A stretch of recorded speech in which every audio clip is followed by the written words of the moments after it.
Hi guys, welcome back to my channel. It's my first official video in 2020. I'm so sorry it took me like forever to upload a video. I lost my phone and my files and videos and everything that I had was just gone. But well, I'm so sorry, and I know that it hasn't been good so far with this pandemic, this thing going on, but I just wanted to let you all know that instead of us spreading fear, let's just spread calm and let's take safety precautions. Let's be very serious when it comes to safety, okay, to our hygiene and everything. Make sure you're safe, stay home, and if you need to go out, make sure you have your hand sanitizer, your masks and your gloves. Like, just make sure you are safe. Please learn how to use the masks and the gloves before you decide to use them, because it could even be more dangerous than just going out like that. You understand me? So let's take that into consideration. And so let's go right into this video.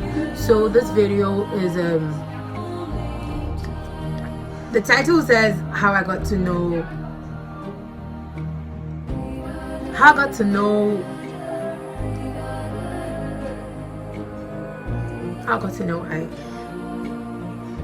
that my dad was no more. Okay, so if you know me personally, you know that I was a daddy's girl. Like, if you know me since I was a kid, you know that I was a daddy's girl. I lost my dad in 2011, and I was still 11 at that time, and I was before then, let me just tell you all the happy times my dad and I had and everything. My dad was a businessman. He was a fun-loving person, so good to go, very disciplined, adapted to the Western lifestyle so much. Even though he adapted to that, he didn't spoil us, okay? He made sure we all had whatever we wanted. He kind of like overspoiled me a bit because I was his favorite daughter, you understand me? And at that time I was the first girl, so I enjoyed everything that I deserved. Like, I really enjoyed everything that I deserved. And my dad didn't stay in Ghana, no. My dad stayed in Boston. Boston. And so he would only come when it's festive season or on leave or something. That's only when he would come to Ghana and be with us. And we get all the new stuff and all of that. And the last time my dad left the country was when I was 10 thereabout, and he did not come back until he was just gone. Like, anytime I decide to talk about it, I cry, because the death of my dad cost me so much. Not only me, but my siblings, my mom. It cost us a lot. It's not been easy, So there was one time that my dad, my grandmom, and his siblings stay in the States, and also there was one time that my dad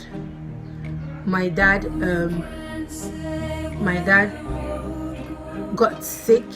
That's what I know. My dad got sick, and that he contracted cancer of the throat, and that he was very sick. So my mom would go to any kind of church to pray, to ask them to put my dad in their prayers, to do whatever for, like, my mom was so devastated. She didn't know what to do. We would fast, we would pray as a family, we do night devotions. We wanted him to come back. We just wanted him to come back to the country safe and in him. Okay, so it kept on going for like 3 weeks. And my grandmother would call us and say, your dad says hi, he can't talk, he's smiling, that she claimed that the phone was on my dad's ears, that we should talk to him. And oh my god, like, we were so, it was so heartbreaking that, like, we just not know what was actually going on. We were all heartbroken. Cry. I would just tell my mom that, that is gonna be okay, he's gonna come back home and everything.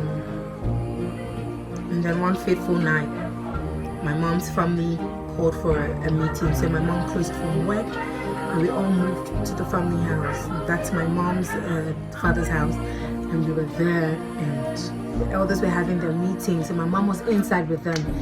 And all of a sudden, and at that time, my mother's mom, my grandma, was at the hospital. She had stroke. So at that time, it was a really, everything was just, my dad is sick. My dad's favorite in-law is at the hospital, about like on his sick bed, on a dying bed. Like, it was just so much for me that I couldn't contain because my grandma really loved me a lot. I was really close to my grandma. I was really close to my grandma because I could just tell her my mind, just tell her that yes, she wants to die, she should give me this. My grandma had all those African beads and kente and all of that and all those clothes, and I was tell her that, you know what, grandma, if you want to die, I'm not saying you should die, but if you want to die, just make sure that you leave all this for me, okay? And then that was it. So my grandma and I were used to very close. She used to say I was crazy, that I thought she was going to die, and I was like, no, I didn't say that, and all of that. Like, my grandma was really cool. She was really cool. And then one fateful night when the family had a meeting and they were all inside and I was outside with my cousins. At that time, the entire family knew what was going on and we did not. And then I could hear only my mom crying inside. She was screaming. She was shouting. And I was outside my cousin and I didn't know what was happening. And I began to cry. Everybody was like, why are you crying? Did they tell you something? I said, no. They're like, why are you crying? It's like, nothing. Then my uncle was like, no, then I don't have any reason to cry. So why am I crying? And I was just like, okay, it's all good. So like my entire mind was that maybe it was my grandmother that I lost. I was still crying, but like, I was like, she's old. Maybe she's going to like pray to God to save my dad and all of that. And I was crying, but I was getting okay. I was breathing. I was fine. And then all of a sudden my mom called me and she said I should come. When I went inside, she was the only one crying. She was on the ground. Everybody was trying to cool her, like she was sweaty, she was crying. And I'm like, what is going on? And then my mom made a statement in Irish. She was like, God would father you. That the world may have taken your father away, but God would be your father. I did not understand. Then I started crying. She said, my daughter, where are my children? God will father you. And that was when I knew that it was over for him. It was just over. It was over. Like, the all happy man just came to an end. I didn't even know where to start. I didn't know where to go. I didn't know what to do. It was just so much for me. Like,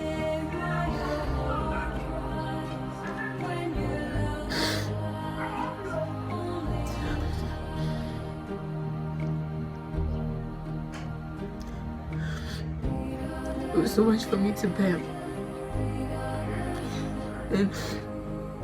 And I knew I was not going to see my dad's last remains before I was buried. It was just...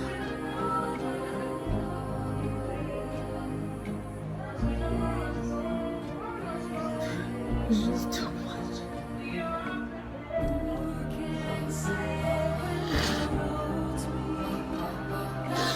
But, it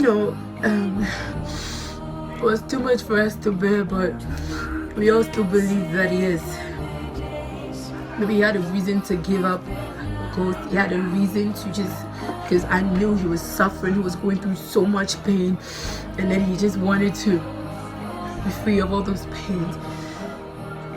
It was so hard. It was so hard, but it's year after year, I just got to understand that life is what it is. Like, it don't matter who you are, how rich you are, how rich your pops is, or whoever, like your momsy is, but like it's time. Everything is time. If it's time for you to go, you will go.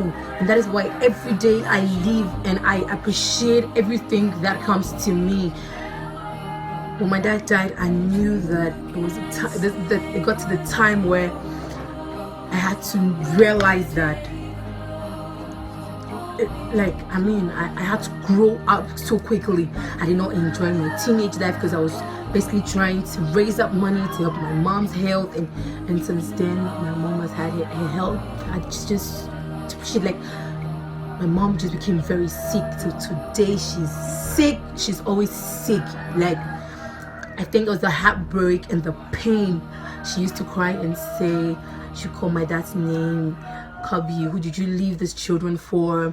Who did you leave here to help me? And it was a really hard time. But I just want to say I'm really grateful to God for my friends, for my family, my siblings. It's been a really hard time. It's been a tough road, but if you're going through similar thing, you get over it. Okay, it's time. You're going to be fine, because there comes a time in everybody's life where you have to lose somebody. You have to lose somebody to realize that, yes, this is what you had. Do you understand me? So that was just it. It was bad, and I still really miss him very much, but I just pray that his soul rests in peace. So if you like this video, comment, subscribe, share this. Please share this link to your friends. Let them subscribe to my channel, and let's get fun. It's still the quarantine mood, even though the president has lifted the bans, but let's still stay indoors for safety reasons. So comment, subscribe, like,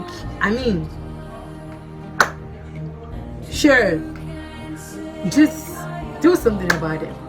I love you guys. Mwah.